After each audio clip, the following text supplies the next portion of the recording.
ऐसे गुस्से के बीच भारत ने आज बांग्लादेश को क्या वार्निंग दी है, आज आपको विस्तार से बताऊंगा। यह भी बताऊंगा कि भारत की इस वार्निंग के बीच बांग्लादेश में खुद कट्टरपंथी कैसे अपनी कब्र खोदने में जुट गए, कैसे आज ढाका में भारत विरोधी प्रदर्शन हुए और भारत विरोधी उकसाऊ बयान दिए गए।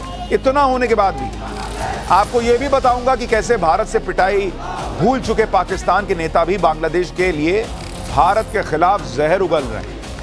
तो यह हो गया दिन भर का रिवीजन। अब पाठशाला की पहली क्लास, सड़क पर साधु संत, पीएम मोदी के टेबल पर यूनिस की फाइल। भारत ने हिंदू विरोधी बांग्लादेश को क्या वार्निंग दे दी। बच्चा बच्चा भारत और हिंदू विरोधी होगा। मुनीर के पाकिस्तान ने भारत के खिलाफ नया जहर उगल दिया क्या। एक दो नहीं, हिंदुओं के खिलाफ 2900 वारदातें। बांग्लादेश के कट्टरपंथियों का खौफनाक चेहरा कैसे सामने आ गया है, आज आपको देखना चाहिए। देखिए, पिछले कई दिनों से बांग्लादेश में जो बवाल हो रहा है उसमें आज की सबसे बड़ी खबर यही है कि नरेंद्र मोदी के पास मोहम्मद यूनुस और कट्टरपंथियों की पूरी फाइल पहुंच चुकी है और आज बांग्लादेश को वार्निंग भी दे दी गई।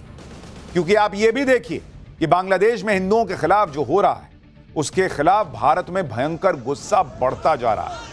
आज हजारों साधु संत सड़क पर उतर आए, हर जगह भगवा ही भगवा दिख रहा था। ऐसे गुस्से के बीच भारत ने आज बांग्लादेश को क्या वार्निंग दी है, आज आपको विस्तार से बताऊंगा। यह भी बताऊंगा कि भारत की इस वार्निंग के बीच बांग्लादेश में खुद कट्टरपंथी कैसे अपनी कब्र खोदने में जुट गए, कैसे आज ढाका में भारत विरोधी प्रदर्शन हुए और भारत विरोधी उकसाऊ बयान दिए गए। इतना होने के बाद भी आपको यह भी बताऊंगा कि कैसे भारत से पिटाई भूल चुके पाकिस्तान के नेता भी बांग्लादेश के लिए भारत के खिलाफ जहर उगल रहे हैं। बांग्लादेश और पाकिस्तान में ये जो हलचल मची है उस बीच चीन क्या कर रहा है, भारत को लेकर अमेरिका ने चीन पर क्या खुलासा कर दिया है, भारत के बारे में अमेरिका से चीन पर कौन सी रिपोर्ट आ गई है जिससे चीन तिल मिलाया हुआ है, आज आपको यह भी देखना चाहिए। लेकिन पहले आप यह देखिए कि चीन पीठ पीछे कोई खेल कर भी रहा है या अमेरिका भारत को उकसा रहा है ताकि चीन, भारत और रूस साथ ना आए। नरेंद्र मोदी ने बॉर्डर पर चीन को लेकर क्या तैयारी कर रखी है, बांग्लादेश को लेकर क्या करने जा रहा है भारत, सबकी बात होगी। लेकिन जो हो रहा है पहले उसकी एक झलक देखिए।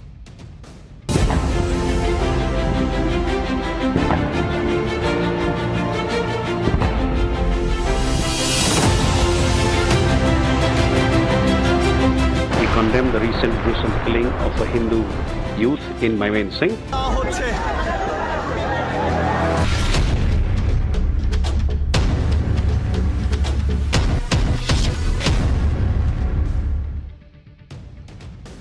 प्रधानमंत्री मोदी ने कैसे बांग्लादेश को वार्निंग दे दी है, कैसे यूनिस की फाइल खुली है, सब बताऊं। उससे पहले भारत में कैसे बांग्लादेश के खिलाफ गुस्सा बढ़ता जा रहा है, आज पहले वो देखिए।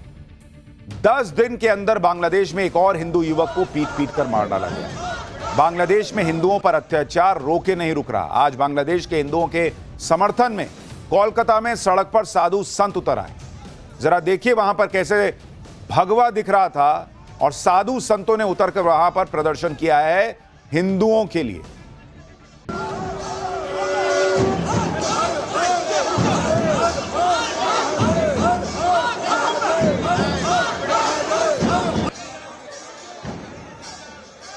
साधु संतों के साथ बीजेपी नेता शुवेंदु अधिकारी थे, जिन्होंने कोलकाता में बांग्लादेश हाई डिप्टी कमीशन के दफ्तर तक मार्च निकाला।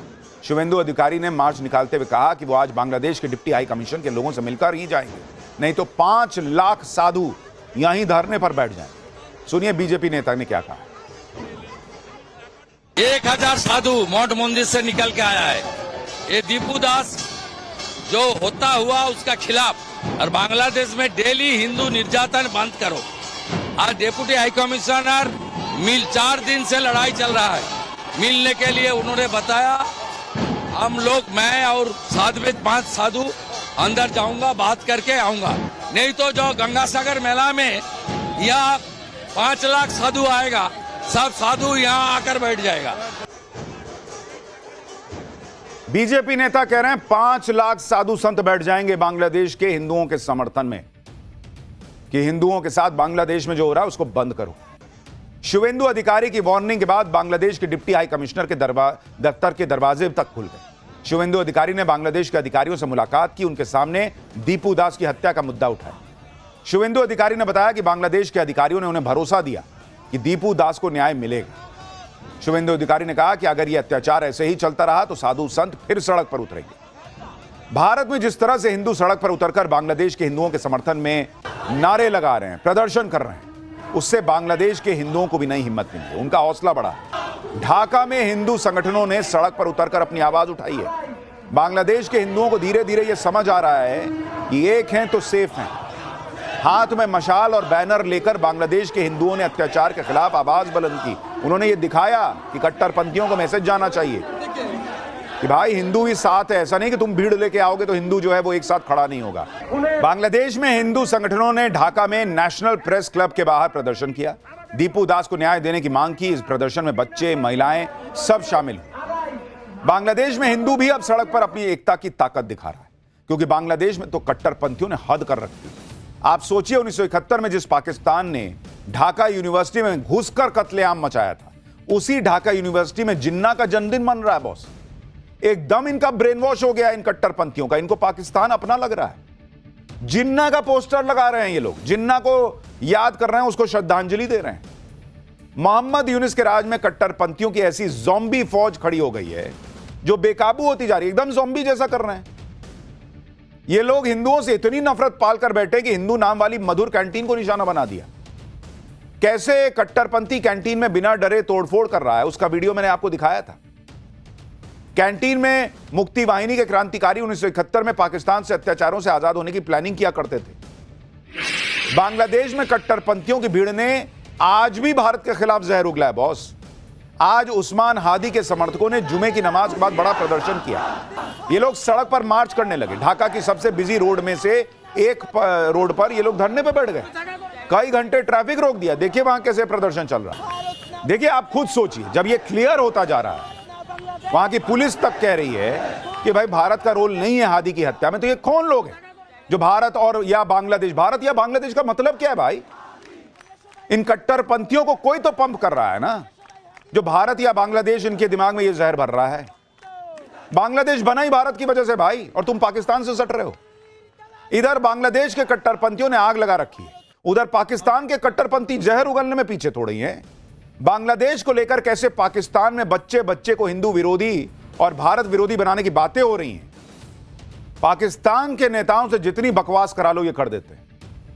हमने ये किया था, वो किया था, हमारे मिसाइलें जो हैं वो बेकार नहीं हैं। अरे तो चलाते ना ऑपरेशन सिंदूर में, और चला के क्या ही कर लिए थे? तुमसे तालिबान की फौज नहीं संभल रही, ये भारत को मैसेज दे रहे हैं कि हम ये कर देंगे, हम वो कर देंगे। पाकिस्तान हो या फिर बांग्लादेश के कट्टरपंथी, ये हिंदू विरोधी और भारत विरोधी बातें करके अपनी कब्र खोद रहे हैं बॉस। क्योंकि अगर ये लोग ऑपरेशन सिंदूर भूल गए तो नरेंद्र मोदी अगली तैयारी किए बैठे। आज पीएम मोदी ने बांग्लादेश को आखिरी वार्निंग भी दे दी है और मोहम्मद यूनुस को बता दिया गया है कि अभी भी वक्त है, संभल जाओ, कट्टरपंथियों को कंट्रोल करो, हिंदुओं को सुरक्षित करो, निष्पक्ष चुनाव कराओ। पीएम मोदी ने मोहम्मद यूनुस को यह मैसेज भिजवा दिया है कि उसके राज में हिंदुओं पर जो हमले हुए हैं उस पर भारत ने आंखें नहीं बंद की हुई, बल्कि यूनुस राज में हुए हिंसा की पूरी फाइल तैयार की गई। मोहम्मद यूनुस इससे बच नहीं सकता। भारत ने मोहम्मद यूनुस के राज में जो हिंसा हो रही है उसका डेटा दुनिया के सामने रखा है। भारत ने बताया कि मोहम्मद यूनुस की अंतरिम सरकार में पिछले करीब 1.5 साल में अल्पसंख्यकों के खिलाफ 2900 वारदातें हो चुकी हैं। इसमें हत्या, आगजनी, जमीन हड़पने से जुड़ी घटनाएं शामिल हैं। भारत ने साफ कहा है कि बांग्लादेश इन घटनाओं को मीडिया की गलत रिपोर्टिंग या राजनीतिक हिंसा कहकर खारिज नहीं कर सकता। विदेश मंत्रालय की तरफ से कहा गया है कि भारत की बांग्लादेश के हालात पर पूरी नजर है। भारत लोकतांत्रिक तरीके से बांग्लादेश में चुनाव के पक्ष में है। भारत बांग्लादेश में स्वतंत्र, निष्पक्ष और समावेशी चुनाव का समर्थन करता है। इसके अलावा भारत ने बांग्लादेश को दीपू दास की हत्या पर वार्निंग भी दे दी कि मोहम्मद यूनुस की सरकार जल्द से जल्द दोषियों को सजा दिलाए। सुनिए विदेश मंत्रालय ने बांग्लादेश को लेकर आज क्या कहा। The unremitting hostility against minorities in Bangladesh, including Hindus, Christians and Buddhists at the hands of extremists, is a matter of grave concern. We condemn the recent gruesome killing of a Hindu youth in Maimen Singh and expect that the perpetrators of the crime would be brought to justice. यानी भारत दुनिया को बता रहा है कि पाकिस्तान तो 2 कौड़ी का है ही, उससे कटकर बना बांग्लादेश भी अब वैसी ही हरकतें कर रहा है और वहां अल्पसंख्यक सुरक्षित नहीं है जिसमें ज्यादातर हिंदू हैं। इधर नरेंद्र मोदी ने बांग्लादेश को डिप्लोमेटिक तरीके से वार्निंग दे दी। उधर हमारे देश में कुछ नेता ऐसे हैं जो हिंदुओं के लिए ही आवाज नहीं उठा रहे, ऊपर से तर्क दे रहे हैं कि ऐसे जुल्म तो हमारे यहां भी होते हैं। ये लोग वही भाषा बोल रहे हैं जो बांग्लादेश के एजेंडे को सूट करता है। जब पूरे भारत में हिंदुओं के लिए आवाज उठ रही है, जिससे बांग्लादेश के हिंदुओं को हिम्मत मिल रही है, उस वक्त हमारे यहां कुछ नेता भारत को लिंचिस्तान बता रहे हैं। ओडिशा में एक मुस्लिम शख्स की भीड़ ने हत्या कर दी। इस पर महबूबा मुफ्ती की बेटी इल्तिजा मुफ्ती ने भारत को लिंचिस्तान बता दिया। इल्तिजा मुफ्ती भारत को लिंचिस्तान कह रही हैं, तो दूसरी तरफ मौलाना साजिद रशीदी हैं जो कह रहे हैं कि भाई बांग्लादेश में लोगों के साथ क्या हो रहा है उससे उन्हें क्या मतलब है। खुद सुनिए। देखिए, मेरी समझ में एक चीज नहीं आती, अपने घर को हम देख नहीं रहे, दूसरे के घर में झांकने की कोशिश कर रहे हैं। बांग्लादेश में किसके साथ क्या हो रहा है भाई, मुझे उससे क्या लेने देना। मैं तो इन लोगों से सवाल करता हूं जो बांग्लादेश के हिंदू तो इनको नजर आते हैं, हिंदुस्तान का मुसलमान नजर नहीं आता। पता नहीं हिंदुस्तान के मुसलमान के साथ क्या हो रहा है जो इन्हीं लोग को दिखता है और किसी को नहीं दिखता। कह रहे हो कि बांग्लादेश की क्या बात करनी। वाह भैया, बांग्लादेश में हिंदू मार दिया गया तो क्या बात करनी। गाजा फिलिस्तीन पर बात करते हुए ये नहीं समझ में आता है कि वो बाहर बैठे हैं। गाजा फिलिस्तीन नोएडा के बगल में दिखता है क्या। आज ये इकोसिस्टम जो गाजा फिलिस्तीन पे छाती पीट लेता है वो कह रहा है कि बांग्लादेश के हिंदुओं की बात मत करो क्योंकि वहां कट्टरपंथियों ने मार दिया उसको। लेकिन भारत का हिंदू जवाब दे रहा है। साधु संत सड़क पर हैं, आम हिंदू सड़क पर है और बाबा बागेश्वर भी ऐसे लोगों को तगड़ा जवाब दे रहे हैं।